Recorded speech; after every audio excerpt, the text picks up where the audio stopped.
Mon nom c'est Edo Mukendi Kafunda. Et par rapport au thème que nous allons faire aujourd'hui, je suis moi-même enseignant de formation. Je suis un technicien de l'enseignement et je sais de quoi je suis en train de dire. Alors, revenons maintenant à des questions que vous êtes en train de me poser. Vous me demandez d'abord la première question, comment se préparer aux examens pour une meilleure réussite? Tenez, la préparation aux examens doit commencer bien avant la période des examens. Donc, il ne faut pas attendre la période d'examen pour se préparer à l'examen. Donc, la préparation, la réussite des examens commence le premier jour que vous êtes en train d'étudier, revoyez vos notes régulièrement. Donc, la préparation aux examens doit commencer bien avant la période des examens. Il est essentiel pour les élèves ou étudiants de suivre une routine d'études régulière, de bien organiser leur temps et de réviser activement en utilisant les techniques comme la pratique des anciens sujets et la prise de notes efficaces. Une bonne gestion du stress, une alimentation équilibrée et un sommeil suffisant sont également des facteurs clés pour une préparation réussie. Bref, lorsque vous êtes étudiant ou élève, il y a des pratiques, il y a des règles qui doivent être suivies. Il y a des temps de bien vous reposer, de dormir assez, de ne pas manger n'importe quoi et de rester. Je sais que nous évoluons dans une situation qui est compliquée, qui est la République démocratique du Congo et particulièrement dans notre espace, l'espace du Kasaï. Mais je me rappelle très bien, alors que j'étais encore enfant, mon père, combien est-ce qu'il était derrière moi pour me suivre, pour me pousser à la révision chaque soir et faire mes devoirs. Vous comprenez? Et ayons le temps de dormir. Donc ce sont les éléments, tous ces éléments-là réunis poussent à une meilleure réussite à l'école. Donc n'attendez pas le jour de l'examen pour préparer, mais c'est régulièrement revisiter les notes de cours, revoyez l'essentiel, prenez note lorsque l'enseignant est en train de dire et associer les notes de cours données par l'enseignant. C'est à ce moment-là qu'un bon élève, un bon étudiant pourra réussir aux examens. Mais prenez aussi les anciennes notes. Il y a certains enseignants, moi j'avais l'habitude, lorsque j'ai un cours, par exemple, un cours de microbiologie, je peux réunir les anciennes questions des années précédentes pour essayer de voir quelles sont les questions qui étaient revenues, qui revenaient de temps en temps à des examens. Donc, vous voyez les anciennes notes, vous demandez les conseils, vous vous reposez, vous allez étudier régulièrement et vous allez réussir comme un bon étudiant. Alors, vous me posez une deuxième question, monsieur le journaliste, de savoir dans quelles conditions les élèves doivent-ils présenter les examens?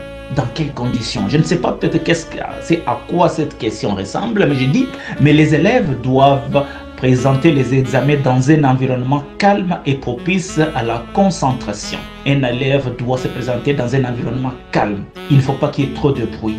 Trop de bruit autour de lui, vous ne serez pas concentré. Les élèves doivent être bien reposés, avoir une attitude positive et éviter tout type de distraction. Le respect des règles d'examen et la gestion de son temps durant les épreuves sont également primordiaux pour garantir une performance optimale. Évitez la distraction, évitez le bruit, respectez les conditions des examens. Je ne sais pas si c'est encore d'actualité de ce jour ici, mais nous avions un système de comment est-ce qu'on appelle le bicodon, je ne sais pas encore, c'est le système de codification des histoires comme ça. Et c'était très rigoureux là, à l'ISP Kananga là, je ne sais pas comment ça s'appelle aujourd'hui, l'université pédagogique de Kananga, mais à notre époque, c'était rigoureux. Et vous devrez vous présenter mentalement préparé à accepter ce genre de conditions. Préparé, soyez en repos, alors respectez les conditions de l'examen et vous allez passer de l'avant quoi. Donc, en ce moment où les élèves se préparent à présenter les examens, ils doivent être bien préparés. Ils doivent se concentrer sur les différentes matières. Je sais que tous les cours n'ont pas la même valeur, mais tous les cours sont importants parce que la sommation de tous ces cours aboutissent à la culture générale. Vous me demandez de savoir quels sont les devoirs des parents et des institutions scolaires en cette période de passation des examens. Les parents doivent offrir un soutien émotionnel, encourager une routine d'études saine et veiller à ce que leurs enfants aient un environnement calme et propice à l'étude. Les parents doivent aussi veiller à ce que les élèves respectent une bonne hygiène de vie pendant la période des examens. Quant aux institutions scolaires, elles doivent garantir que les conditions d'examen sont équitables, que les matières sont bien enseignées et que les élèves reçoivent une préparation adéquate. C'est vrai que l'élève se présente seul à l'école, mais la famille, l'institution scolaire et lui-même doivent être préparés. Chacun dans ce qui le concerne doit donner l'occasion à l'enfant d'être calme, de bien se présenter. Alors évitez de présenter aux enfants des spectacles désolants parce que ça va distraire, ça va perturber la concentration de l'élève pendant les examens. Alors donc, que ce soit la famille, que ce soit l'école, nous devons offrir de notre meilleur à l'élève pour réussir. Mais lorsqu'il y a une distraction, vous voyez une église à côté d'une école, pendant que l'enfant est en train de faire son examen, il y a trop de bruit là-bas, on chante Yesu, Yakalelo, Yesu, Yakalelo, Yesu, du matin au soir. Comment est-ce que les enfants vont préparer les cours convenablement? Alors, nous avons les responsabilités d'organiser un environnement adéquat pour donner à l'enfant de réussir, à l'étudiant aussi. De réussir aux examens. Donc, que ce soit un étudiant, un élève, partout à travers le monde, les conditions doivent être organisées de manière efficace à lui permettre de bien présenter les examens. Parce que les examens, c'est un test. Ce n'est pas la finalité, mais c'est l'évaluation des compétences acquises. Alors, pour ce faire, il faut qu'il y ait un environnement adéquat. Je sais qu'il y a beaucoup de choses à faire dans notre environnement, qui est la République démocratique du Congo, mais nous devons avoir les minima des conditions respectées pour donner un cadre favorable aux enfants afin d'étudier convenablement. Alors, vous me posez peut-être des questions de savoir quel est mon message.